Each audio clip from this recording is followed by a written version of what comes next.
요한복음 20장 19절에서 23절의 말씀 우리 한 목소리로 읽겠습니다. 이날 곧 안식 후 첫날 저녁 때에 제자들이 유대인들을 두려워하여 모인 곳의 문들을 닫았더니 예수께서 오사 가운데 서서 이르시되 너희에게 평강이 있을지어다. 이 말씀을 하시고 손과 옆구리를 보이시니 제자들이 주를 보고 기뻐하더라. 예수께서 또 이르시되 너희에게 평강이 있을지어다. 아버지께서 나를 보내신 것 같이 나도 너희를 보내노라. 이 말씀을 하시고 그들을 향하사 숨을 내쉬며 이르시되 성령을 받으라. 너희가 누구의 죄든지 사하면 사하여질 것이요 누구의 죄든지 그대로 두면 그대로 있으리라 하시니라. 아멘.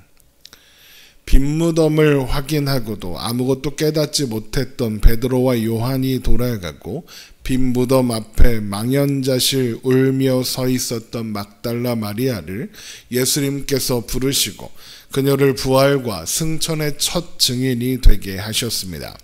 그러나 막달라 마리아로부터 예수님께서 부활하셨다는 소식을 전해 듣고도 또 곧 아버지께로 하나님께로 올라가신다 하시는 소식을 전해 듣고도 제자들은 그녀의 말을 허탄한 것으로 여기고 믿지 않았습니다. 그래서 예루살렘을 떠난 제자들도 있었죠. 그들이 엠마오로 가는 길에 예수님을 만난 두 제자들입니다.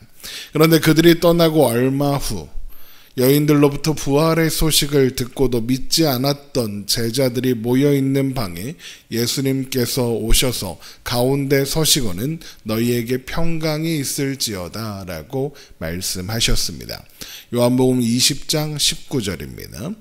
이날 곧 안식 후 첫날 저녁 때에 제자들이 유대인들을 두려워하여 모인 곳의 문들을 닫았더니 예수께서 오사 가운데 서서 이르시되 너희에게 평강이 있을지어다.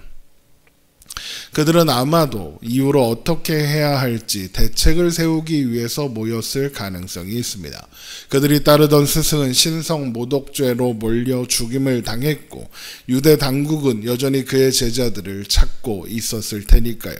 그래서 모인 곳의 문들을 모두 닫고 은밀하게 모여 있었던 겁니다.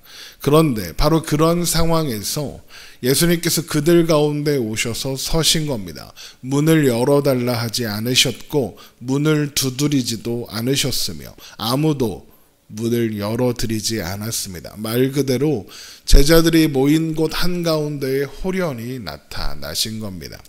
이런 예수님의 등장은 부활하신 예수님의 육체가 우리의 육체와 다르며 공간과 물질의 일반적인 법칙의 제한을 받지 않으신다라는 것을 보여줍니다. 그래서 주님은 닫혀있는 문에도 불구하고 제자들 가운데 나타나실 수 있었고 엠마오로 가는 두 제자들을 만나신 후에 또 홀연히 사라지실 수도 있었던 겁니다. 하지만 이런 예수님의 등장은 부활하신 육체의 신비로움을 보여주는 것보다 더 중요한 의미가 있습니다. 예수님은 닫혀있는 문에도 불구하고 제자들 가운데 서셨습니다. 이것은 주님이 그분의 제자들, 그분의 백성들을 찾아가시는 일에 그 어떤 것도 방해불이 될 수 없다는 것을 보여주는 겁니다. 예수님은 저들을 고아와 같이 버려두지 아니하고 그들에게 오시겠다고 말씀하셨고 말씀하신 대로 그들을 찾아가셨습니다. 저들은 예수님을 부인하고 버렸지만 예수님은 그들을 그냥 내버려 두지 않으셨습니다. 앞으로의 일을 두려워하고 있는 그들에게 평강이 있을지어다라고 선언하셨습니다. 이것은 그들에게 평강이 있을 것이라는 약속인 동시에 보증이었습니다. 이제 그 무엇도 예수님과 그분의 제자들, 그분의 사람들 사이를 막을 죄와 사망은 없는 겁니다. 그 어떤 것도 막을 수 없는 것이죠. 그러나 이것은 단순히 평안하라. 이 말씀은 유대인들의 위협으로 인한 두려움에서 벗어나게 될 것을 말씀하신 것도 아니었습니다. 그보다 더 근원적이고 근본적인 두려움, 곧 죄와 죽음의 공포에 사로잡혀 살던 죄인이 영원한 두려움에서 자유하게 될 것을 선언하는 말씀이었습니다. 예수님은 십자가에 죽으시고 부활하셔서 모든 죄와 사망의 권세를 이기시고 끊어버리셨습니다. 그러므로 이제 그리스도 안에 있는 모든 자들은 참된 자유와 평안을 누릴 수 있습니다. 이것이 주님께서 제자들에게 제일 먼저 평강이 있을지어다 라고 말씀하신 의미이죠. 그리고 그 말씀하신 것을 확증하여 보여주시기 위해서 손과 옆구리를 제자들에게 보여주시는 것입니다. 먼저 예수님의 손과 옆구리에 난 상처는 제자들 앞에 서 계시는 분이 예수님이심을 입증하는 증거가 될 겁니다. 그래서 제자들이 기뻐하는 겁니다. 그들 앞에 서 있는 분이 유령이 아니라는 것이 그 증거로 상흔으로 확인될 수 있었을 테니까요. 요한복음 20장 20절입니다. 이 말씀을 하시고 손과 옆구리를 보이시니 제자들이 주를 보고 기뻐하더라. 그러나 주님께서 제자들에게 손과 옆구리를 보이시는 것은 그 상처들이 예수님께서 선언하신 평강의 원천이기 때문이기도 합니다. 예수님의 손과 옆구리에 난 상처들은 세상을 위한 하나님의 평강을 선포하고 있습니다. 이사야 53장 5절에 그가 징계를 받음으로 우리는 평화를 누리고 그가 채찍에 맞음으로 우리는 나음을 받았도다 라고 선언하고 있는 것처럼 주님의 상처는 우리의 평화의 근거가 되었던 것입니다. 그래서 주님은 다시 한번 평강을 선포하시면서 그 평강을 근거로 하여 세상을 향해 나아가라 라고 말씀하실 수 있는 것이죠. 요한복음 20장 21절입니다. 예수께서 또 이르시되 너희에게 평강이 있을지어다.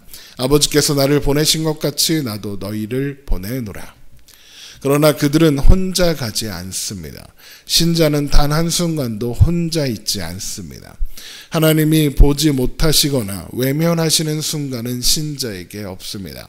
어떻게 그럴 수 있느냐? 성령님께서 함께 계시기 때문에 그렇습니다. 그래서 주님은 아버지께서 나를 보내신 것 같이 나도 너희를 보내노라 말씀하시고는 성령을 받아라 라고 말씀하시는 겁니다. 요한복음 20장 22절입니다. 이 말씀을 하시고 그들을 향하여 숨을 내쉬며 이르시되 성령을 받으라. 그런데 예수님은 제자들을 향하여 숨을 내쉬며 성령을 받아라 라고 말씀하셨습니다. 이것이 무슨 부흥사들이 하는 것처럼 성령 받아라 이런 식의 행동이라고 생각하시면 안 됩니다. 이 말씀은 창세기 2장 7절에 여호와 하나님이 땅의 흙으로 사람을 지으시고 생기를 그 코에 불어넣으시니 사람이 생명이 되니라 라고 하신 말씀이 다시 이제 일어나게 되었음을 드러내는 말씀입니다. 하나님께서 인간을 처음 창조하셨을 때 생명이 그 가운데 불어넣어졌습니다. 그런데 아담의 범죄로 인해 인간은 생명을 잃어버렸습니다. 그래서 죄와 사망의 권세가 인간을 지배하게 된 겁니다. 그러나 예수님께서 십자가에 죽으시고 또한 부활하심으로써 죄와 사망의 권세를 이기시고 끊어내셨습니다. 그리고 영원한 생명을 허락해 주셨습니다. 그렇게 우리는 첫 번째 아담의 후손이었던 자리에서 두 번째 아담의 후손의 자리로 옮겨지는 겁니다. 새로운 생명이 주어진 것이죠. 그리고 이것은 성령님의 보증으로 영원까지 보존됩니다. 이런 새로운 인류의 탄생을 보여주는 것이 바로 예수님께서 제자들에게 숨을 내쉬며 성령을 받으라 라고 말씀하신 일입니다. 그래서 예수님께서 니고데모에게 한밤중에 찾아온 니고데모에게 거듭나려면 물과 성령으로 되어야 한다라고 말씀하셨던 겁니다. 또한 그래서 주님은 제자들이 누구의 죄든지 사하면 사하여질 것이요 그대로 두면 그대로 있을 것이다 라고 말씀하실 수 있는 겁니다. 요한복음 20장 23절입니다. 너희가 누구의 죄든지 사하면 사하여질 것이요 누구의 죄든지 그대로 두면 그대로 있으리라 하시니라. 예수님께서 제자들에게 죄를 사하는 권세를 주시겠다라는 겁니다. 그런데 죄를 사하는 권위는 오직 하나님께만 있습니다. 오직 예수님께만 있는 예수님의 권위입니다. 그리고 제자들은 그 권세를 취할 자격이 없죠. 그것은 우리도 마찬가지입니다. 모든 인간은 그런 죄 사하는 권세를 취할 자격이 없습니다. 그러면 주님은 왜 그럴 권세가 우리에게 있는 것처럼 우리에게 그것을 주시겠다고 말씀하시는 걸까? 그 이유는 성령을 받고 새로운 인류가 된 우리가 주님의 보내심을 받아 세상으로 나갈 것이기 때문에 그렇습니다. 그렇게 세상으로 나간 주님의 제자들이 하는 일이 무엇이겠습니까? 복음을 전하는 것입니다. 그리고 그것이 죄를 사하거나 사하지 않을 권세의 실체입니다. 복음이 전파될 때 제사하는 권세와 능력이 함께 역사할 것이다 라는 약속이 바로 너희가 누구의 죄든지 사하면 사하여질 것이요 누구의 죄든지 그대로 두면 그대로 있으리라 하고 말씀하신 의미입니다. 복음이 모든 믿는 자에게 구원을 주시는 하나님의 능력입니다. 교회는 그리스도를 통한 죄사함 곧 죄사함의 복음을 선포함으로써 세상을 죄의 권세에서 해방하는 역할을 맡게 된다는 겁니다. 그래서 성경은 신자들을 가리켜 새 언약의 일꾼이라고 부르는 겁니다. 하나님께서 교회된 신자들에게 예수 그리스도를 통하여 이루신 새 언약을 세상에 드러내고 적용하는 사역을 맡기셨기 때문에 그렇습니다. 그래서 주님은 마태복음 28장 18절 이하에 이런 말씀을 하시는 겁니다. 제가 읽어드리겠습니다. 예수께서 나와 말씀하여 이르시되 하늘과 땅의 모든 권세를 내게 주셨으니 그러므로 너희는 가서 모든 민족으로 제자를 삼아 아버지와 아들과 성령의 이름으로 세례를 베풀고 내가 너희에게 분부한 모든 것을 가르쳐 지키게 하라. 볼지어다 내가 세상 끝날까지 너희와 항상 함께 있으리라 하시니라. 또 사도행전 1장 8절에 오직 성령이 너희에게 임하시면 너희가 권능을 받고 예루살렘과 온 유대와 사마리아와 땅끝까지 이르러 내 증인이 되리라 하시니라 라고 말씀하신 겁니다. 우리에게 새 언약의 일꾼의 역할을 복음의 증인의 역할을 세상의 평강을 전하는 죄사함의 권위 있는 놀랍고 귀한 그 역할을 담당시키신 겁니다.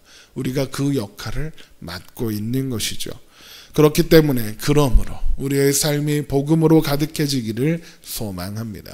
그래서 우리가 보냄받은 삶의 자리에서 새 언약의 일꾼으로 복음의 증인으로 죄사함의 권위 있는 역할을 감당함으로 그리스도의 평강을 선포하는 사람으로 존재할 수 있기를 주님의 이름으로 축원합니다. 기도하겠습니다.